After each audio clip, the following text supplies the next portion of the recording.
মা, কালকে তো দাদাকে দেখে আনো, খুব খারাপ অবস্থা। মা, দাদার কেসটাকে তুলে নাও।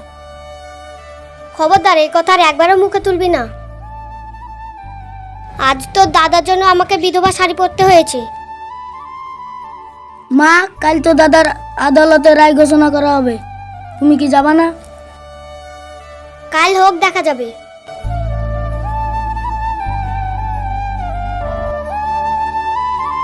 কনস্টেবল, আসামির আজ কোর্টে রায় রয়েছে, তার পরিবারের সঙ্গে দেখা করবে, জিজ্ঞাসা করো। Okay sir. আজ তোর কোর্টে রায় রয়েছে, তুই কি তোর পরিবারের সঙ্গে দেখা করতে চাস? জি স্যার, আমি একটু পরিবারের সঙ্গে দেখা করতে চাই।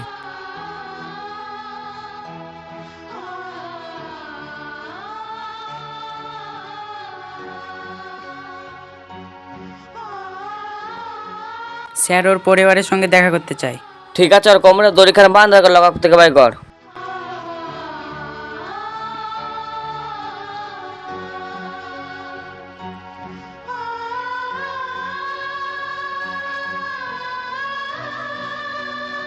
এই দড়িখান দে। Lane sir. ওকে ওপরে তুল। ঠিক আছে স্যার।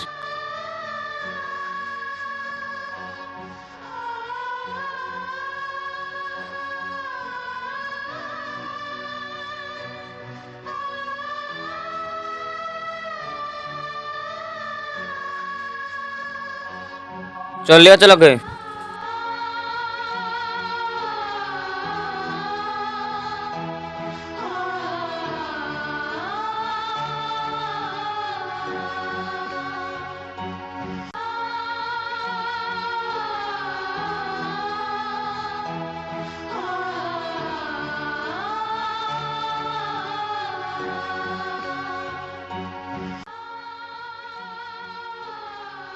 মা, ও মা।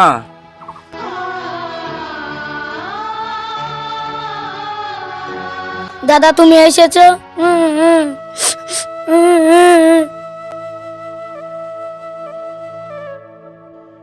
দাদা, এসো ভিতরে। দাদা, এসেছো তুমি?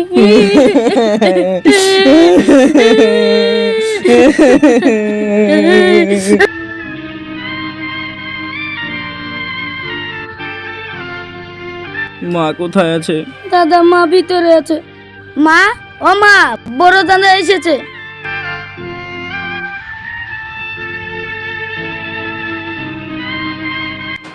ও এখানে কি করছে? ওর বাবাকে খেয়ে ওর পেট ভরেনি, ওকে চলে যেতে বল।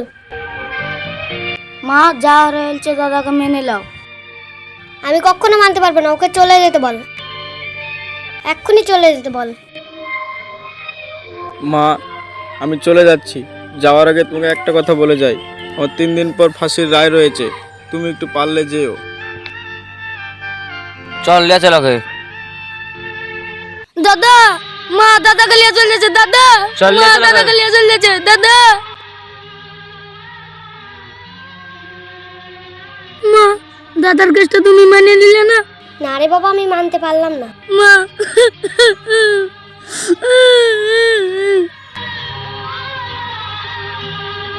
মা, দাদার কেসটার এখনো সময় আছে, তুলে নাও। তোকে বলিনি আমি কখনো মানতে পারবো না।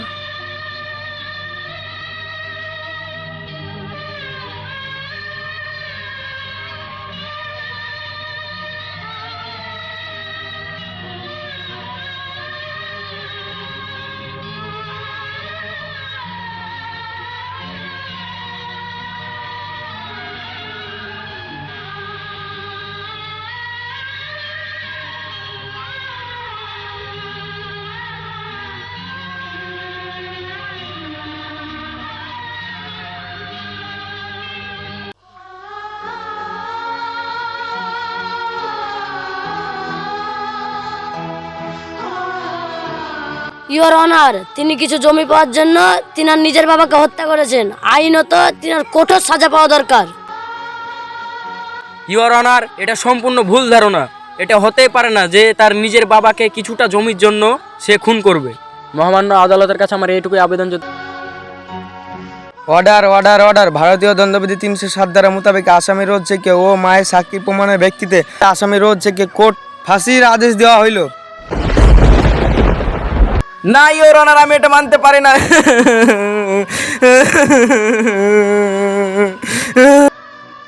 মা দাদা তো ফাঁসির ঘোষণা করে, তুমি একটা কিছু করো।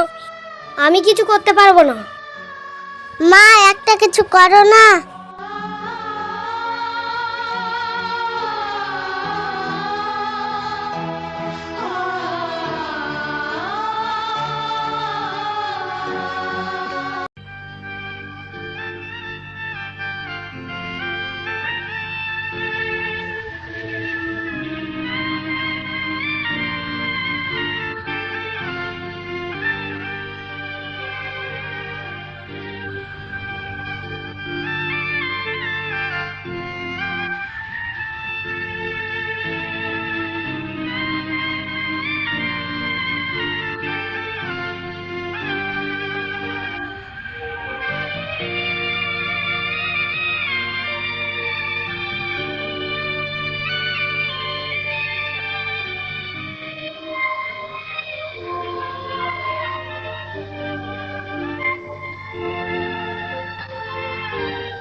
আজকে আপনার এই রাত্রি শেষ রাত্রি, আপনার যদি কোনো ইচ্ছা রাখে তা আপনি বলতে পারেন।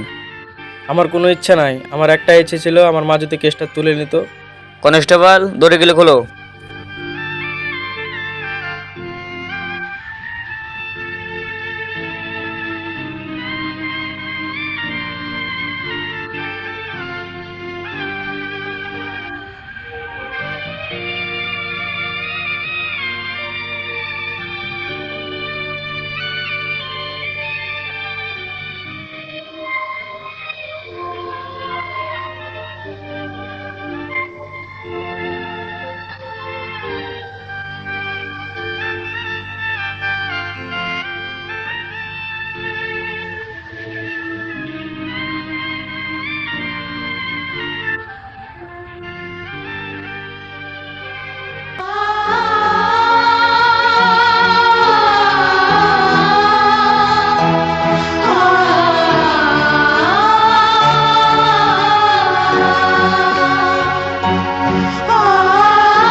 এক, দুই, তিন।